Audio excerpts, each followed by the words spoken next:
한 주간의 새로운 소식을 빠르게 전합니다. 뉴스에 피드백을 더한다. 주간 뉴스 핏.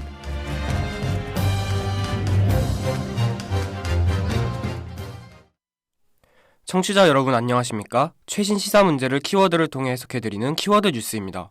먼저 이번 달 언론을 뜨겁게 달군 소식입니다. 미국의 긴축 통화 정책이 본격화되고 있습니다. 시장의 현금 유동성을 줄이기 위한 금융자산 매입 축소의 속도를 높여 3월에는 끝낼 것이며 금리 인상도 3차례 있을 것임을 발표했습니다. 미국 중앙은행인 연방준비제도의 인플레이션에 대응하기 위한 이런 조치가 우리나라에 끼칠 영향에 대해 미리 준비해야 하겠습니다. 지난 23일 배달의 민족 배달원 약 300명이 서울 송파구 우한형제들 본사 앞에서 대규모 집회와 행진을 진행했습니다. 이번 집회는 민주노총 서비스 일반 노동조합에서 주최한 7년째 동결 중인 기본 배달료에 항의하는 집회였는데요. 기본 배달료 인상과 픽업거리에 대한 할증 조정, 기본 배달료 지방 차별 중단을 요구했습니다. 이후 24일 진행한 협상에서 라이더 보험료 지급, 요금 산정 기준 변경, 거리별 할증 요금 변경 등의 사안에 양측이 합의했습니다.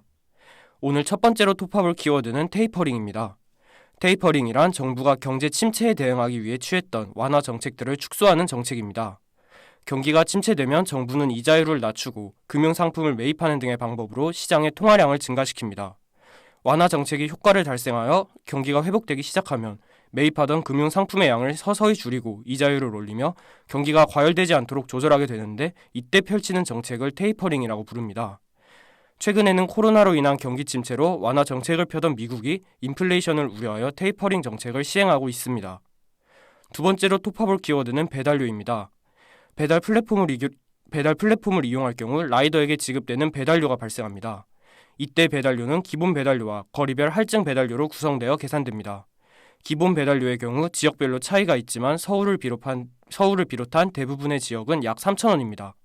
그러나 몇 년간의 배달료 동결과 단건 배달의 등장으로 라이더 측에선 처우 개선의 필요성을 강조하며 기본 배달료 인상을 주장했습니다. 플랫폼 측에선 소비자가 부담하는 배달료 인상은 무리라고 판단해 다른 부분들을 조정하여 양측은 합의에 도달했는데요. 앞으로 배달업계 시장이 어떻게 될지는 더 지켜봐야 하겠습니다. I decided to not to give a fuck now. When your people talk shit and make fun of me, I was so helpless, couldn't do a thing. When was someone else saying no to you, fuck boy? You think this funny, don't you? There is someone who can't tolerate cause of you. I really hate you. Somehow I could teach you some more.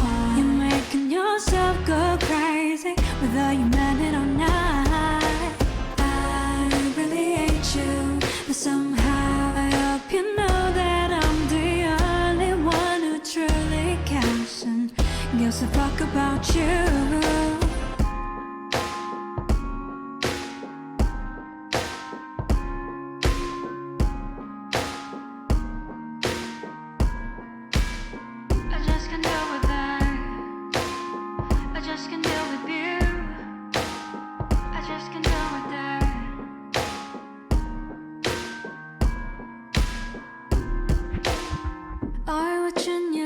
To other people, I decided not to give a fuck though. But what you say is all full of shit. Even your best friends don't believe in you. When someone else speaks the truth to you, fuck them. You think I'm crazy, don't you? There are so many things you overlooked for what you've done. I really hate you, but somehow I could teach you some more. Yourself go crazy, whether you meant it or not. I really hate you, but somehow I hope you know that I'm the only one who truly cares and gives a fuck about you. Getting into someone's life is so easy, but also hurting is so easy. So you never change and learn to be better. All losers come like a nightmare, but I'm tougher and I'm wiser. I'm strong enough to get through you, cause a person like me writes better songs after people like you. I really hate you, but somehow I could teach you some more. You're making yourself go crazy.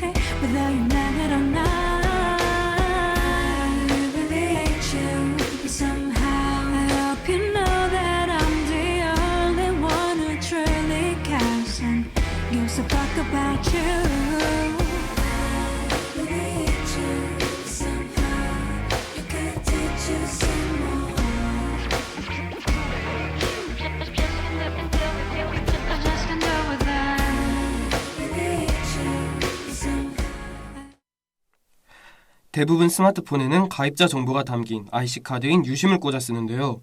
지난 21일 과학기술정보통신부가 발표한 스마트폰 e심 도입 방안에 따르면 이르면 내년 7월부터 유심을 대신할 수 있는 e심이 도입될 전망입니다. e심의 구체적 기능과 도입 논의 배경을 이현주 기자와 자세히 살펴보겠습니다. 이현주 기자. 네, 이현주 기자입니다. e심이 정확히 무엇이고 유심과 기능적으로 차이를 보이는 부분은 무엇인가요? 내장형 가입자 식별 모듈이라고도 하는 e심은 유심처럼 가입자 정보를 담은 인증 모듈로 통신 서비스를 가능하게 하는 칩입니다. 그러나 스마트폰에 꽂아 쓰는 유심과 달리 단말기의 메인보드에 내장됩니다. QR코드 등을 통해 통신사의 프로그램 파일을 내려받기만 하면 개통되기 때문에 편리하다는 장점이 있습니다. 또한 유심을 교체할 필요 없이 이용자 정보를 내려받아 바꿔주는 간단한 과정을 거치면 가입과 해지, 통신사 변경을 쉽게 해결할 수 있습니다. 현재 통신사 유심 판매 가격이 7,700원인데 비해 스마트워치에 들어가는 e심 비용은 2,750원에 달하는 것을 고려하면 내년 상용화될 스마트폰용 e심도 2,000원에서 3,000원 선에 저렴한 가격에 달할 것으로 예상됩니다. 유심보다 사용이 편리한 데다 가격까지 저렴하다고 하니 e심 사용 활성화 추진에 더욱 기대가 커지는데요. e심 도입 논의는 어떻게 이루어지게 된 건가요? 사실 해외에서는 수년 전부터 제공된 e심이 IT 강국으로 평가되는 국내에서 이제 도입된다는 점이 의아한 것이 사실인데요. 이에 대해 e심 도입으로 인한 매출 타격을 우려한 통신사들이 적극적으로 e심 도입을 막은 것이 그 원인이라는데 의견이 모이고 있습니다. e심이 도입될 경우 이용자 정보를 단말기에 다운로드 받는 방식으로 쉽게 휴대폰 번호와 통신사를 변경할 수 있으며 굳이 스마트폰을 2개 구입하지 않아도 하나의 단말기로 2개의 번호를 사용할 수 있게 되기 때문에 사업 입지 약화를 우려한 통신사들이 e심 도입에 난색을 표했던 겁니다. 그러나 e심 도입으로 e심과 유심을 모두 이용하는 듀얼심이 가능해져 5세대 이동통신 기술 특화 서비스 활성화가 가능하다는 전망을 바탕으로 정부는 e심 서비스 관련 제도 정비를 추진하고 있습니다. 그렇군요. 통신 서비스 제공과 활용을 편리하게 하는 e심 도입이 지금이라도 추진되어 다행입니다. 이현주 기자 수고하셨습니다.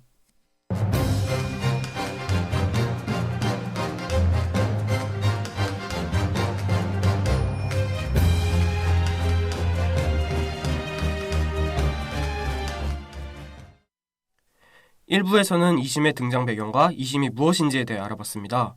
(2부에서는) e심 활용 예정 기업과 기대되는 점을 알아보겠습니다. 한예린 기자. 네, 한예린 기자입니다. 먼저 e심 활용 예정 기업은 어디인가요? 네, 2020년 12월 기준 69개국 175개 통신사가 e심 서비스를 도입했습니다.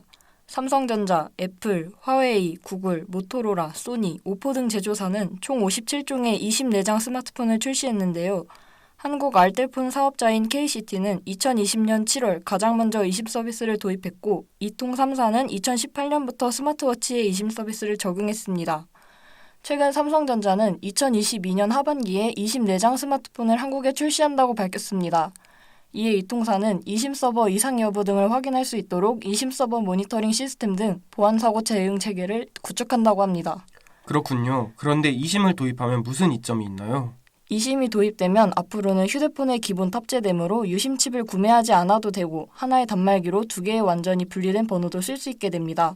또 통신사를 바꿀 때에도 유심을 새로 살 필요 없이 e심을 내려받기만 하면 됩니다. e심으로 개통한 휴대폰에 유심을 추가하는 듀얼심도 가능해지는데 회사 업무나 사생활 보호 등의 이유로 휴대폰을 2개 이상 개통했던 이용자도 듀얼심을 이용하면 하나의 기기로 2개의 휴대폰을 쓰는 효과를 볼 수 있습니다. e심 프로파일 다운로드 비용은 약 2,750원으로 유심 판매가 7,700원에 비해 저렴할 것으로 예측되는데요.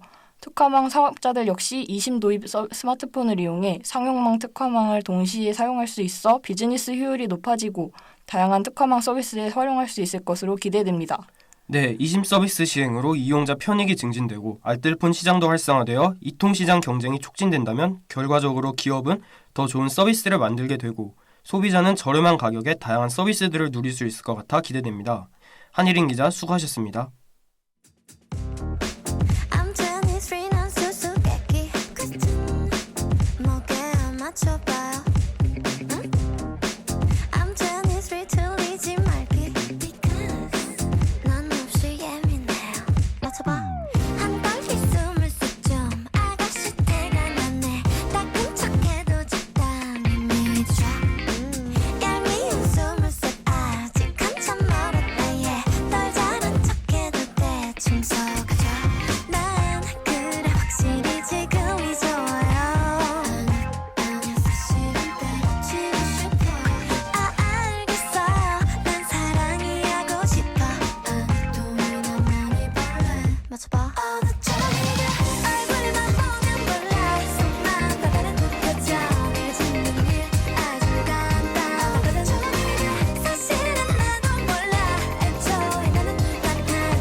지금까지 미뤄져 왔던 eSIM 도입으로 소비자들은 더욱 효율적으로 통신망 이용을 할 수 있게 됐습니다. 데이터 서비스와 전화 서비스 요금제를 분리해 자신에게 맞는 요금제를 조합해 사용할 수도 있고 필요에 따라 유심과 eSIM을 모두 사용하는 듀얼심 사용도 가능할 예정입니다. 또한 통신사 이용자가 eSIM을 통해 5G 특화망에 접속하여 스마트 팩토리, 메타버스 등을 사용할 수 있어 5G 서비스 활성화에도 큰 도움이 될 전망입니다. 다양한 산업들과 상호 영향을 끼치며 IT 산업에 새로운 패러다임을 열 eSIM 도입이 한국의 통신 기술 발전에 어떤 영향을 끼칠지 주목해 봐야 하겠습니다.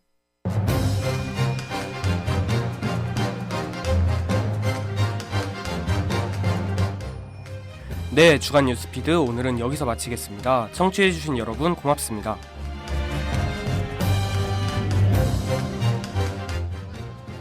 이 시간 지금까지 보조의 이효정, 기술의 박한비, 취재의 이현주 한예린 기자, 진행의 박성준 앵커였습니다.